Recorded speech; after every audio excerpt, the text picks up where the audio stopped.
Joining us now, former Democratic Senator from Alabama, Doug Jones. Senator Jones, thanks for being here. You just heard what Senator Schmidt had to say on the president's recent actions. You're a former federal prosecutor, and you have been outspoken about what you see as the current administration's abuses of power. But it was hard for me not to think that the senator had a point about what President Trump's predecessors did over the years to weaken the barrier against abuses of executive authority. Does he have a point there?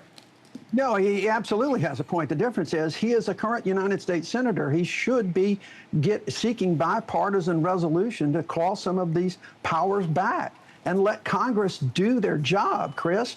There was there's no oversight at this point in President Trump's administration. In the first Trump administration, I teamed up with a couple of Republican senators to call for the clawback of powers involving tariffs with the Congress, because that's what the Constitution says it should be.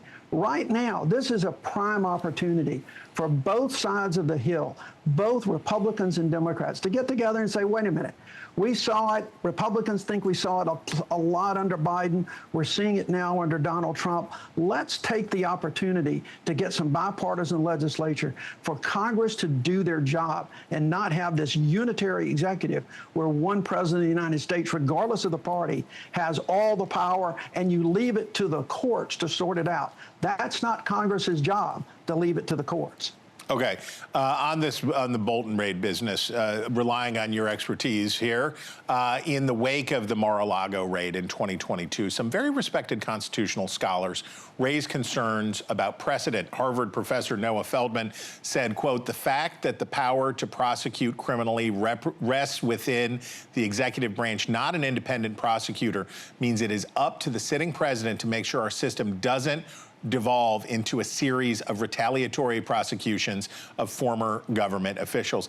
It was hard not to think about that when you watch Donald Trump sort of enjoying the misery of John Bolton, one of his principal critics on foreign policy.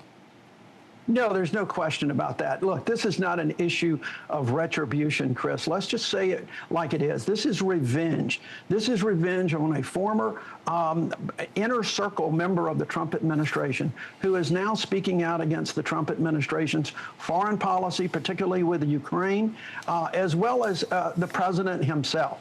This is purely revenge. And I know that this started under the Biden administration because John Bolton did write a book. There was controversy. That apparently was put to bed. You don't continue this for so long.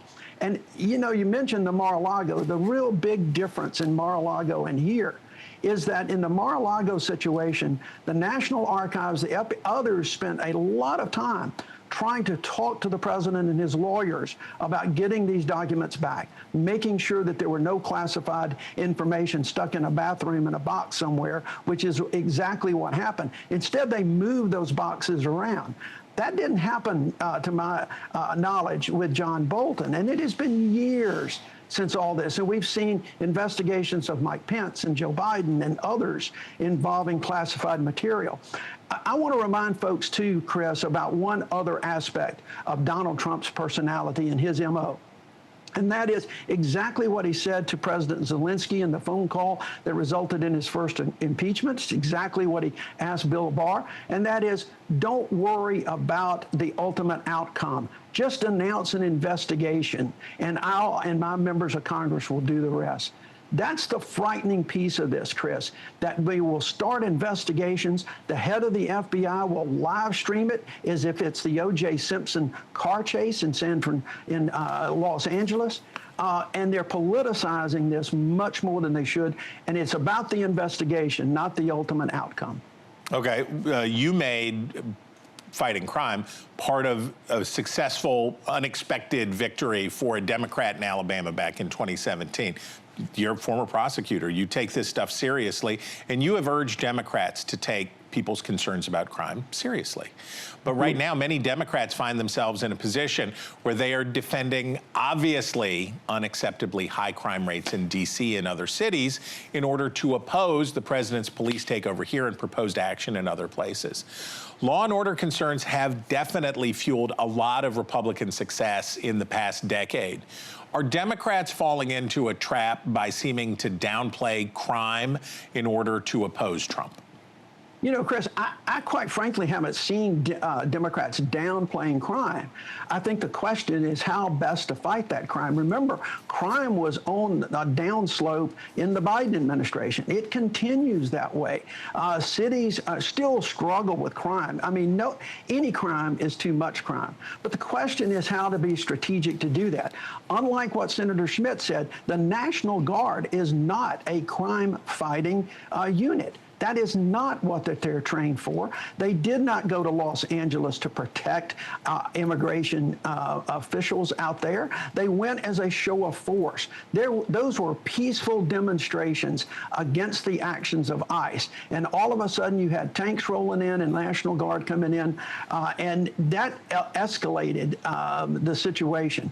In D.C., most of the National Guard are not deploying around the high crime areas. It's around Union Station. They're taking away homeless people. That is a matter of optics. So if you want to fight crime, I agree with them. Look, I am one to never have said to defund the police. In fact, we should give law enforcement more.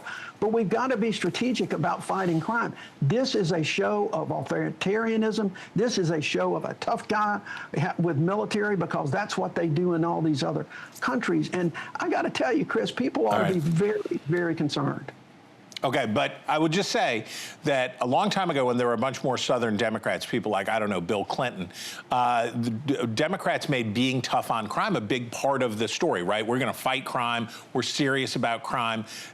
Will you acknowledge that part of a problem for Democrats in the past 15 years has been that in an effort to embrace the idea of community policing and racial justice and healing and all of that, the Democrats may have lost some of the messaging on fighting crime, which gave Trump an opportunity? I absolutely will acknowledge that, because some of the folks in the far left of the Democratic Party started talking about defunding the police after George Floyd.